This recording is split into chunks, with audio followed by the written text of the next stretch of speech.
bạn chém số bằng bốn ngày nay em cho trai mình lại bằng bốn chơi pi được biết mà bậc cả YouTube channel hai bạn trai nơi lơ Gmail tại mùi chắc mà sao bằng bốn miền YouTube channel miền Gmail hay miền YouTube channel mà hái bằng bốn cho bậc cả channel xây tiết để tam video content để chọn phớ tiêu hoa ta bà đôi nhom nhất mày thì còn tới chắc cứ nhom bậc cả channel này má cứ dừng nhà họ tại toàn là computer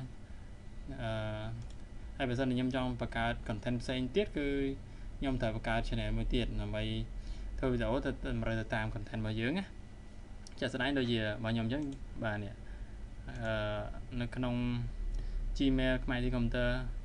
នេះគឺខ្ញុំបង្កើត channel ផ្សេងៗគ្នាច្រើនដោយបង្ហោះបាទ content ផ្សេងគ្នាលើហ្នឹងបងហើយបើសិនបងប្អូនចង់បង្កើតឲ្យបានច្រើនយ៉ាងដែរបងប្អូនអាចធ្វើតាមវីដេអូនេះបានខ្ញុំនឹងបង្រៀនបងប្អូនចេះធ្វើគុណប្រយោជន៍នៃការប្រើប្រាស់បាទនៃការបង្កើត channel ផ្សេងគ្នាហ្នឹងគឺនៅក្នុង algorithm ឬក៏យើងនិយាយថានៅក្នុងក្រុមហ៊ុន YouTube គេតម្រូវឲ្យបាទអ្នកបង្កើត YouTube មាតិការរលុយជាលក្ខណៈ content គឺជា content ដាច់តម្លៃឲ្យលោកឡំគ្នាទេដើម្បី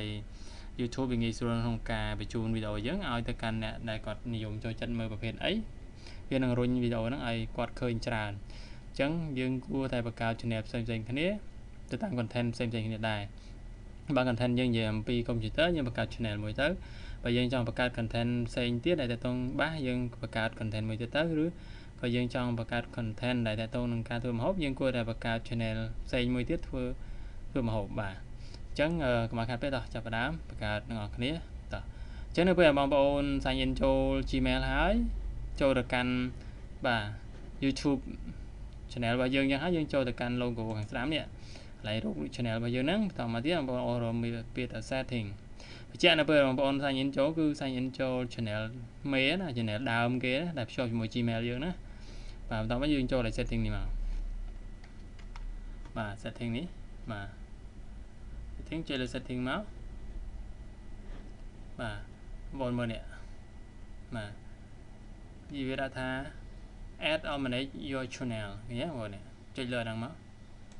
ចុចលើហ្នឹងមក add or manage channel រងចាំបន្តិចវងដា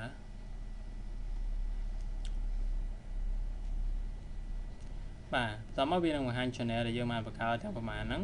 ហើយមានពាក្យសញ្ញាបូកមួយដែល create channel ហើយចុចលើពាក្យ create channel មកបងប្អូនបង្កើតបានមួយបង្ហាញតែមួយកន្លែងហ្នឹងណាបាទតោះឥឡូវវាឲ្យយើង select picture រូបភាពរបស់យើងដាក់អញ្ចឹងណាបាទហើយឈ្មោះនេះឥឡូវខ្ញុំដាក់ឈ្មោះតែខ្ញុំបង្កើត channel ទៀតតែតូនក្នុងបាសខ្ញុំបីពាក្យថា good sound បាទ good sound បាទ handle វាដាក់ថា good sound tray x5b ឥឡូវយើងអាចកែបានណាយើងកែមើលគេ good sound ទេឲ្យអត់ឲ្យទេយើងថែមអីពីក្រោយហ្នឹងទៀតមក good sound 2026ដាក់ឆ្នាំអញ្ចឹងទៅអូអាហ្នឹងគេយកដែរមានន័យថាគេមានហើយណាគេមានយកឈ្មោះហ្នឹងអញ្ចឹងណាឥឡូវយើងដាក់អី good sound kh មកបាទអូខេអញ្ចឹង good sound kh ទៅឲ្យបានណាយើងដាក់ kh អក្សរធំមក good sound kh បាទអញ្ចឹងយើងយកពាក្យថា create channel មកណាបាទ create channel មកចុចលើវាមករងចាំបន្តិចរូបភាពយើងដាក់តាមក្រោយក៏បានដែរណាឥឡូវ select រូបភាពនេះបាទរងចាំបន្តិចកន្លែងនេះយើងលឿននៅយឺតតែអាស្រ័យលើអ៊ីនធឺណិតយើងបងណាអានេះអ៊ីនធឺណិតខ្ញុំរៀងយឺតហ្នឹងឯនេះអញ្ចឹងដល់យឺតបន្តិចបាទនឹង code sound k មកហើយអញ្ចឹងវាអត់តាន់មានរូបភាពវាបង្ហាញរូបជាអក្សរ G អញ្ចឹងតែប៉ុណ្្នឹងបងប្អូនយើងអាច create បង្ហោះ content យើងចូលបានណាបាទ